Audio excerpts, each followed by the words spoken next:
அந்த க்ளவுடில் இருக்கும்போது, நீங்க மொபைல்லேருந்து எந்த நாட்டில இருந்தும் எவ்வளோ ஓடிக்கிட்டு இருக்கு, என்ன இன்னைக்கு பெர்ஃபார்மன்ஸ் இப்படி எல்லாத்தையும் பார்க்கலாம். இப்ப இந்த வீட்லயே வந்து அவங்க வெளிநாட்ல இருக்காங்க. வீட்ல இருக்கிறவங்கள்ட்ட பார்க்க தெரியலைனா கூட, நம்ம ஆட்டோமேட்டிக்கா வெளிநாட்ல இருந்து என்ன புரொடக்ஷன் ஆயிருக்கு, எவ்வளோ இன்னைக்கு ரேஞ்ச் ஆயிருக்கு, போன நாள் எவ்வளோ ஆயிருக்கு, இப்படி எல்லாத்தையுமே நீங்க பார்க்க முடியும். அந்த அளவுக்கு கிளவுட் ஸ்டோரேஜ்ல செட் பண்ணி குடுத்துருவாங்க. இதில வந்து வைஃபை கனெக்ஷன் எதுனா இல்ல அப்படின்னா, வைஃபை கனெக்ஷன்ல பிரச்சனை அப்படின்னா, இந்த டேட்டாலாம் கிடைக்காது. ஏன்னா, இன்வெர்ட்டர்ல எந்த விதமான டேட்டாவும் ஸ்டோர் ஆகியிருக்காது.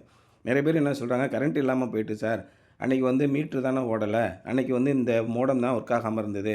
மற்றபடி இன்வெர்ட்டர்ல இருக்க டேட்டாலாம் வரும் அப்படின்னு சொல்லி நெனைக்கிறாங்க. டேட்டா லாகர்ல எந்த டேட்டாவும் ஸ்டோர் ஆகியிருக்காது.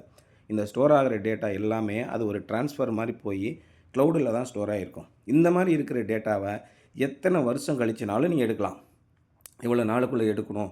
அப்புறமா டேட்டா இருக்காது அப்படிலாம் கிடையாது. ஒரு இன்வெர்ட்டர் நம்ம இன்ஸ்டாலேஷன் பண்ணி, அதுக்கு வந்து நம்ம டேட்டா லாகர் கனெக்ட் பண்ணி கிளவுட் ஸ்டோரேஜ்ல போட்டுட்டோம்னா, 10 வருஷம் ஆனாலும் அதோட டேட்டாவ நம்மளால எடுக்க முடியும். அதனால வைஃபை கனெக்ஷன் நல்ல குவாலிட்டியா இருக்கு. வைஃபை சிக்னல் நல்ல ரேஞ்சில இருக்குன்னா, நம்ம வந்து இந்த இத கனெக்ட் பண்ணிட்டு, என்ன ப்ராப்ளம் இருக்கு, இன்வெர்ட்டர்ல என்னென்ன ப்ராப்ளம் ஏற்பட்டது அப்படிங்கிறத நம்ம எரர் ஹிஸ்டரியில பார்க்கலாம். அதேமாரி புரொடக்ஷன் டெய்லி எவ்வளோ ஆயிருக்கு, ஜென்யூனா போயிட்டுருக்கா, பேனல்ல அழுக்கு இருக்கா, அதனால புரொடக்ஷன் எதுவும் குறைஞ்சிருக்கா, இப்படி எல்லா விஷயத்தையுமே உங்களால பார்க்க முடியும்.